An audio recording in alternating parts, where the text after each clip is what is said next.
Nous sommes heureux d'accueillir aujourd'hui sur ce plateau Théophile Hamann, docteur en physique nucléaire et professeur de physique théorique et quantique à l'Université de Haute-Alsace à Mulhouse. Merci de nous accorder de votre temps. Et tout d'abord, j'aimerais vous poser cette question. Je présume, puisque vous êtes professeur d'université, que vous avez commencé par faire une thèse. Oui, bien sûr, même deux. Je fais un PhD au Canada en physique nucléaire théorique et puis un doctorat français à Strasbourg aussi en physique nucléaire théorique pour la simple raison qu'en France, à l'époque, on ne reconnaissait pas les doctorats canadiens. Et ma spécialité, c'est la physique nucléaire, c'est-à-dire le fonctionnement du noyau. Et ma thèse porte effectivement sur la structure des noyaux, les interactions entre les nucléons, puisque le noyau est formé de nucléons, des transitions électromagnétiques entre les noyaux, enfin bref, des choses un peu techniques, quoi. Oui, c'est ça. Et vous êtes professeur d'université. En quoi est-ce que consiste en somme votre travail? Le travail, le mien et celui de tout professeur d'université est double. Premièrement, nous avons le devoir d'enseigner, ou le privilège, si on veut, d'enseigner. Moi, depuis quelques années maintenant, j'enseigne systématiquement la physique quantique, la mécanique quantique, qui est, si on veut, le nec plus ultra des mécaniques, puisqu'il y en a plusieurs. C'est la plus perfectionnée et c'est la seule qui est capable d'expliquer l'infiniment petit, ce qui se passe au niveau des atomes, à l'intérieur des atomes, à l'intérieur des noyaux, le mouvement des électrons, etc. Donc, une première partie, l'enseignement, que je fais avec plaisir, et une deuxième partie, c'est la recherche. Tout professeur est censé faire de la recherche, et mon domaine actuel, disons depuis que je suis à Mulhouse, ça fait une dizaine d'années, avant j'étais pendant 10 ans à Alger, c'est la physique mathématique. Donc ce n'est plus spécifiquement nucléaire ce que je fais en ce moment, ce sont plutôt des mathématiques assez évoluées, appliquées aux différents domaines de la physique. C'est cela, oui, il y a le professeur et puis il y a aussi le Chercheur. mari et le père de famille également. Vous êtes marié et père de famille, je crois. Oui, bien sûr. Je suis marié, nous avons 5 enfants, dont 4 grands, entre 23 et 29 ans, et encore une petite fille de 13 ans. C'est très intéressant. La science, pour vous, vous êtes un scientifique. Est-ce que la science, pour vous, c'est la vérité? Le but de la science est effectivement de rechercher la vérité en ce qui concerne le monde naturel dans lequel nous sommes placés, l'univers, de l'infiniment petit à l'infiniment grand. Mais quant à dire que la science est susceptible d'atteindre la vérité, c'est un autre problème. On a même démontré que la science est éternellement incapable d'atteindre la vérité. Celui qui a mis ça le mieux en lumière, c'est un grand épistémologue d'origine viennoise, donc autrichien, mais qui a travaillé presque toute sa vie en Angleterre, Karl Popper. Karl Popper était lui-même scientifique et surtout philosophe de la science. Il a montré, après d'autres et avant d'autres aussi, que la science n'est jamais capable d'atteindre la vérité. Parce que, voilà en gros la démarche scientifique, on observe un très grand nombre de cas, et puis on en déduit une loi générale. Et ce raisonnement n'est pas valide. Même si on a observé des milliards de fois qu'une loi était valable, on n'a pas démontré qu'elle est valable dans tous les cas. Et en fait, Popper a démontré que la seule chose qu'on puisse faire, c'est montrer qu'un théorème ou qu'une théorie est fausse. C'est le critère de la faillibilité. Prendre la science en défaut, montrer qu'elle est fausse, ça on peut le faire. Une fois qu'on a pu réaliser une expérience qui a montré qu'un théorème est faux, on sait qu'il est faux, au moins dans ces conditions. Alors ce que vous dites implique que, par exemple, affirmer que quelque chose est scientifique n'est pas synonyme de vrai. Non, absolument pas. La science ne peut pas atteindre à la vérité. Je vais vous donner un exemple. Très simple, il y a un principe que tout le monde connaît, tous les lycéens connaissent, tous les écoliers, c'est celui de Newton, qui dit que la force est égale à la masse fois l'accélération. On ne peut pas le démontrer, c'est un principe de départ, un axiome si on veut. Eh bien, pendant des siècles, et jusqu'à la fin du siècle dernier, on a testé les conséquences de ce principe dans des milliards de situations différentes. Depuis le mouvement élémentaire, une bille qui roule, un objet qui tombe, jusqu'au mouvement des planètes autour du Soleil, ou de la Lune autour de la Terre, ou au mouvement des marées, on a toujours trouvé que ce principe était valable. Et à la fin du XIXe siècle, au début du XXe siècle, on a trouvé tout à coup, avec une énorme surprise, qu'il n'était plus valable dans l'infiniment petit. Au niveau atomique, ce qu'on appelle le monde quantique, il n'est plus valable, parce qu'il n'est pas quantique. Il n'est pas non plus valable quand la vitesse des particules devient très grande.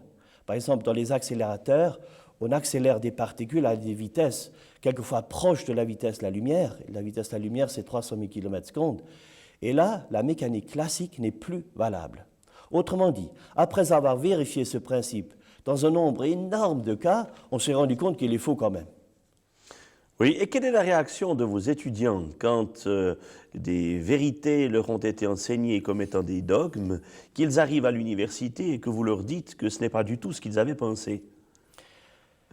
En première année, je n'ai pas les premières années, je n'ai pas les 2 premières années, je crois que c'est un choc parce qu'il est rare qu'on le leur dise dans les lycées. Mais ensuite, quand ils arrivent en licence ou en maîtrise, je parle de ce qui existe en France, ils le savent. Ils savent très bien qu'après la mécanique classique vient une autre mécanique plus perfectionnée, plus évoluée, la mécanique quantique, ou même dans le domaine classique, une autre mécanique encore plus évoluée, la mécanique relativiste, la relativité restreinte, la relativité généralisée. Donc ils savent très bien que ce qu'ils sont en train d'apprendre n'est pas le fin du fin, n'est pas le nec plus ultra, et qu'il y a mieux. C'est cela. Et pour vous qui étudiez l'univers, qui avez passé votre vie jusqu'à maintenant à découvrir aussi, non seulement enseigner, mais aussi à découvrir, est-ce que cet univers a un sens? La plupart des gens, des philosophes dans le passé, je pense aux philosophes existentialistes, trouvaient que ni l'univers ni la vie n'avaient de sens, que la vie était stupide. Je pense à Sartre et à Camus, que j'ai lu dans le temps et qui disaient que la vie n'a pas de sens. Et pendant longtemps, effectivement, pour moi non plus, la vie n'avait pas de sens. Manger, boire, dormir, ça n'a pas beaucoup de sens. Et c'est le cas pour la plupart des gens, ils ne savent pas pourquoi ils sont sur Terre, ils ne savent pas quel est le but de leur vie, ils ne savent pas d'où ils viennent, ils ne savent pas où ils vont. Et c'est bien regrettable parce qu'il me semble que l'univers a un sens, et en tout cas notre vie a un sens. L'univers est tellement merveilleusement complexe, il y a une telle harmonie, depuis l'infiniment grand jusqu'à l'infiniment petit. Il y a une telle intelligence, et aucun médecin, aucun physiologiste ou anatomiste ne me contredira, aucun astronome ne me contredira, et en tant que physicien nucléaire, je peux certifier que le monde de l'infiniment petit est une complexité et d'une beauté infinie. Eh bien, il est invraisemblable que tant de perfection, tant d'intelligence dans ce qui existe ait pu venir par hasard. Ça, c'est éternellement impossible.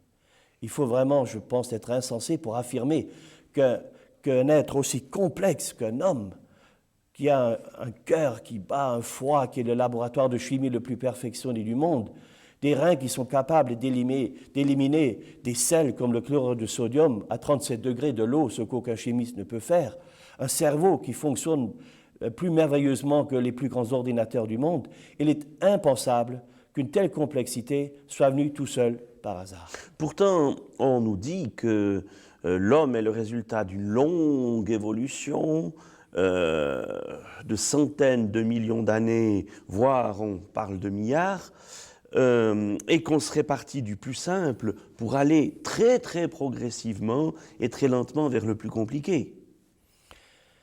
Je ne nie pas que, effectivement, les premières traces de vie aient été des vies élémentaires et que les dernières à être venues au monde, en particulier les mammifères dont nous sommes, soient plus évoluées que les autres. Ça, c'est vrai. Mais ça ne prouve pas que ces espèces dérivent les unes des autres.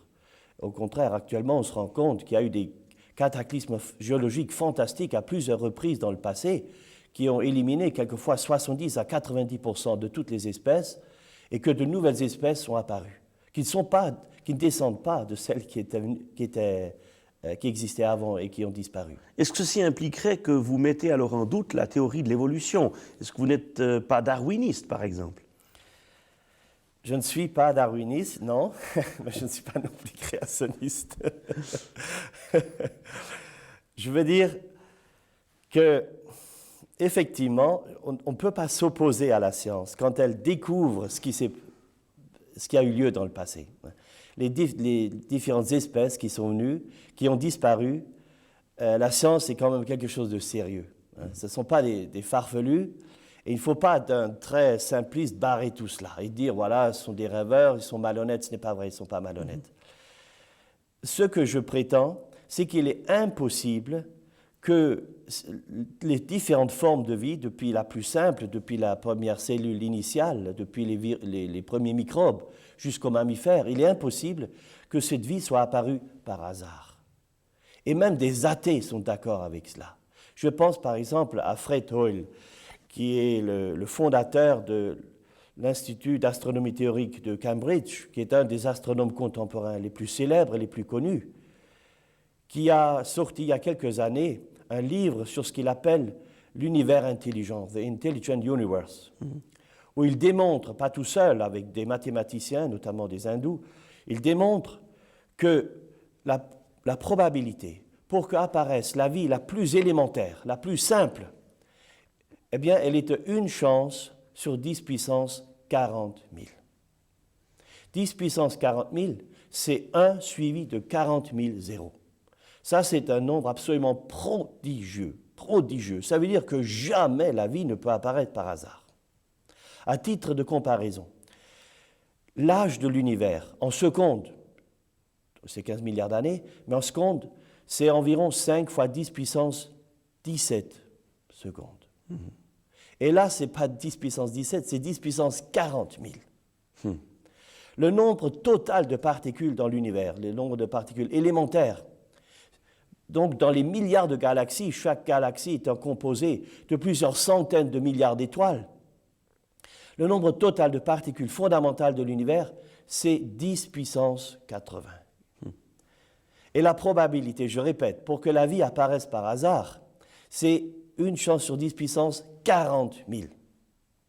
On enseigne dans toutes les facs du monde que si la probabilité est plus petite qu'une chance sur 10 puissance 40, l'événement est éternellement impossible. Il n'aura jamais lieu. Et 10 puissance 40, c'est déjà prodigieux. Et là, on n'a pas 10 puissance 40, on a une chance sur 10 puissance 40 000. Alors, est-ce que ceci signifie que le professeur Théophile Hamann est convaincu qu'il y a un créateur? Absolument, absolument, et je le dis avec une pleine assurance, sans le moindre complexe.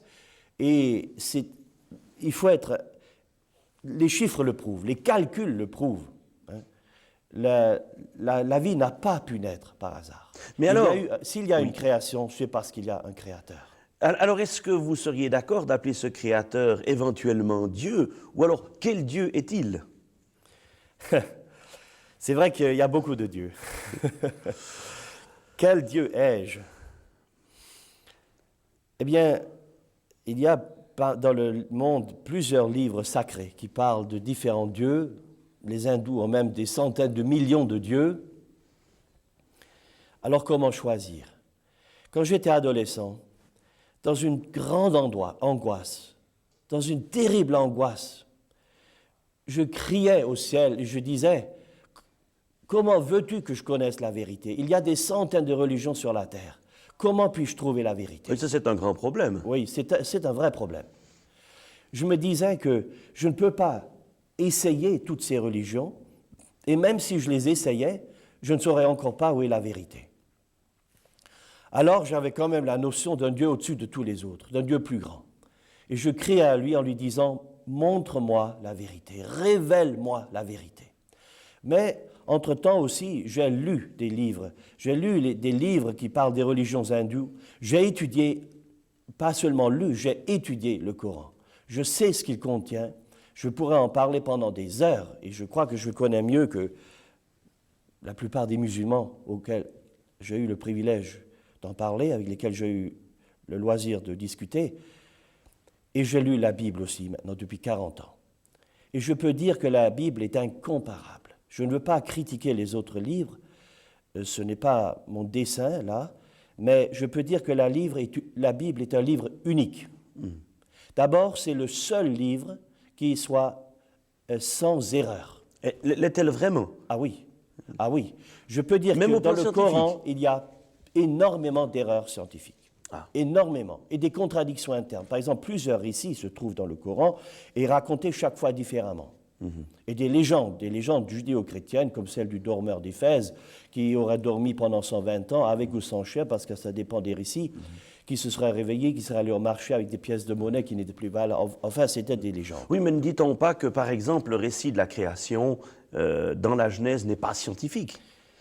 Eh bien, ce n'est pas mon avis. Ce n'est pas mon avis. C'est un récit parfaitement valable. Il est écrit avec des mots simples, compréhensibles par les gens de l'époque. Moïse, je crois, écrit ça environ 15 siècles avant Jésus-Christ.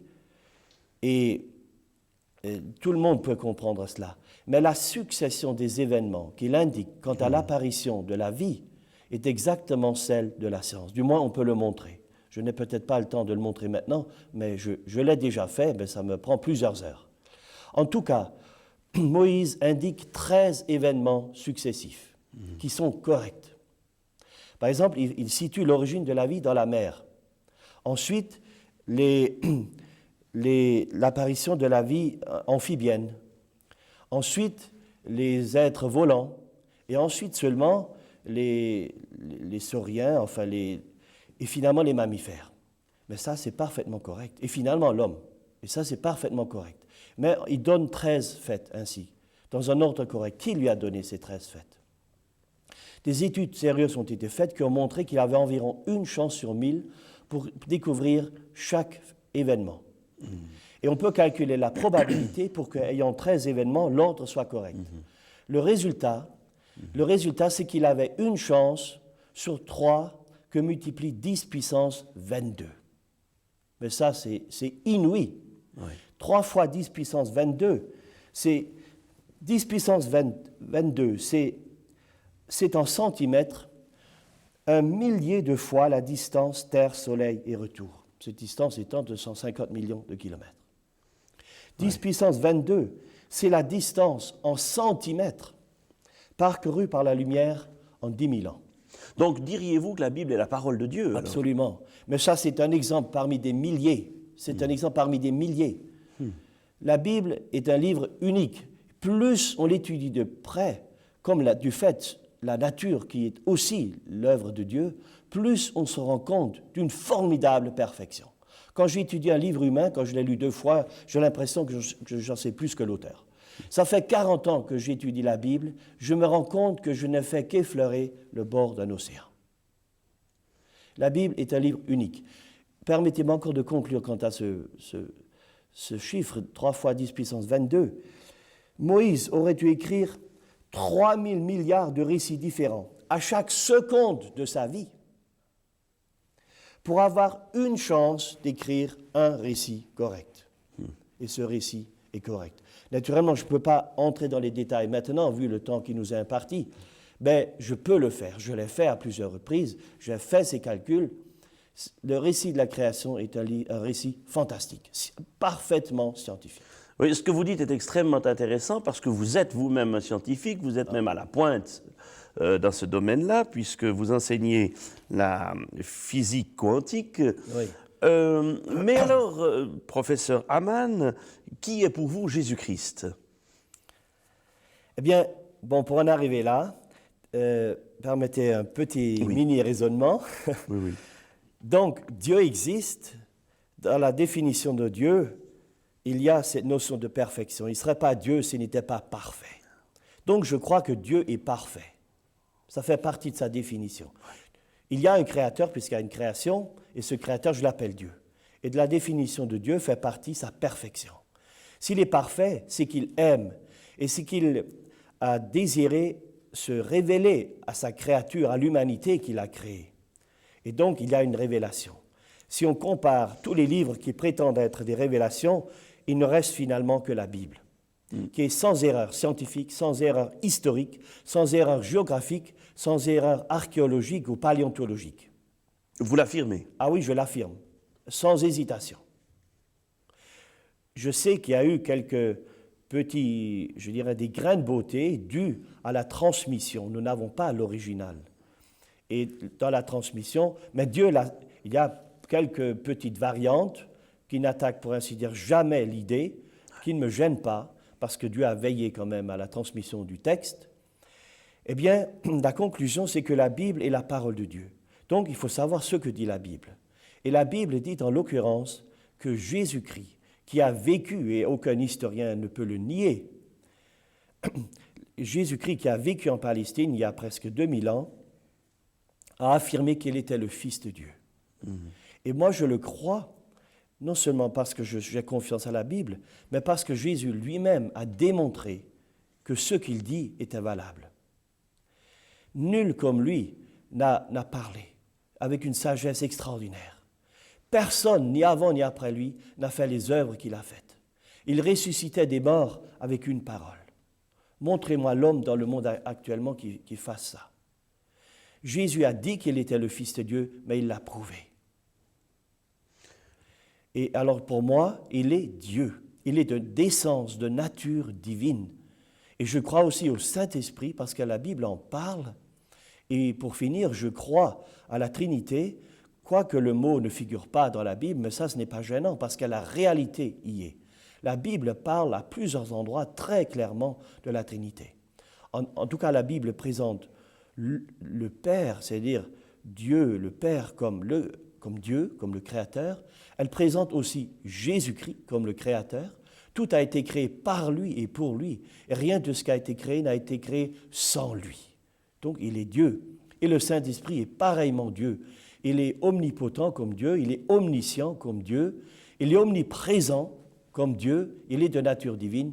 Et pour moi, c'est une certitude absolue, mais je la trouve plus que raisonnable. Je trouve que c'est une nécessité. Oui, et alors vous parlez de Jésus-Christ.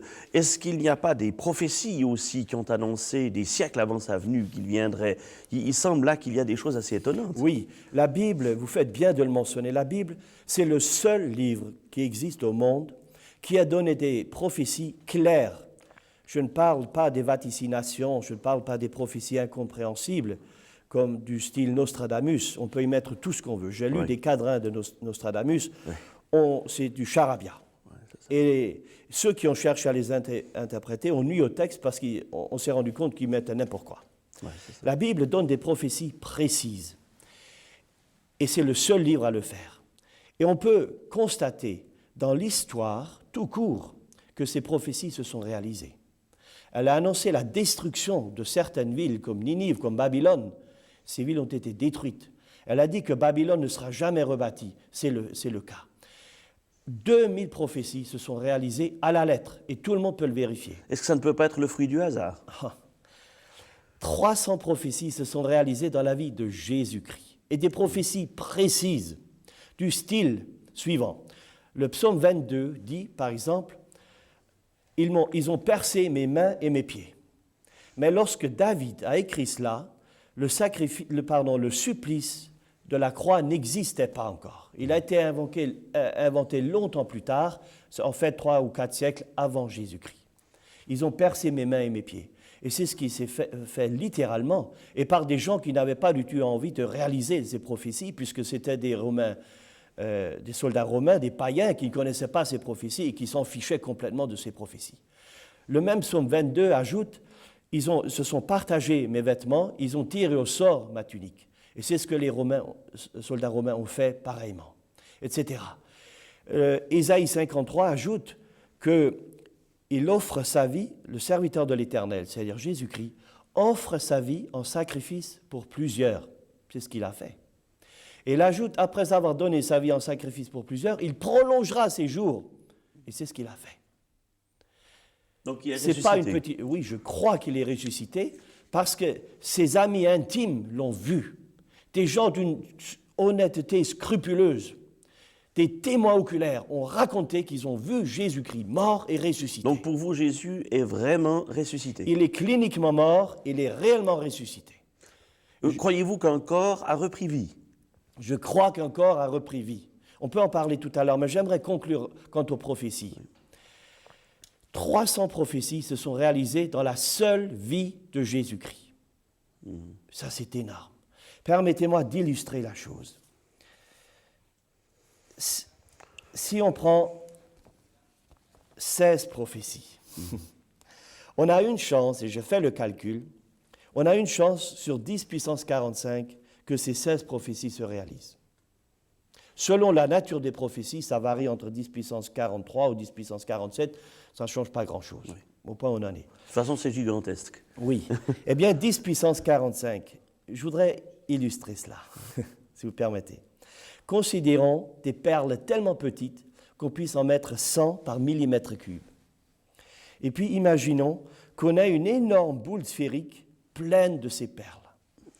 On a une chance sur 10 puissance 45 de tirer au hasard une perle déterminée dans ce grand pot si la boule sphérique, donc mon grand pot, a un rayon qui va de la Terre au Soleil. Inouï. J'ajoute que si depuis le début de l'univers, 100 milliards d'anges avaient chacun jeté par seconde 100 milliards de perles dans notre grand pot sphérique, ils n'auraient rempli que le millionième de ce pot, la millionième partie de ce pot. Donc, ces prophéties ne peuvent pas s'être accomplies par hasard. Éternellement impossible. Pour 30 prophéties, on a une chance sur 10 puissance 94. Pour 50 prophéties, on a une chance sur 10 puissance 164. Venons-en aux 300. Jésus-Christ a accompli en sa personne 300 prophéties. Des calculs sérieux prouvent que pour que 300 prophéties précises se réalisent dans la vie d'un seul homme, il y a une chance sur 10 puissance 1039. C'est absolument prodigieux. Ça veut dire que c'est impossible, totalement, éternellement impossible. Donc vous affirmez que tout ce qui est relatif à Jésus-Christ dans la Bible, tout ce que dit la Bible est rigoureusement vrai. Absolument, exact. absolument. C'est pour moi une certitude. J'ai étudié ces choses.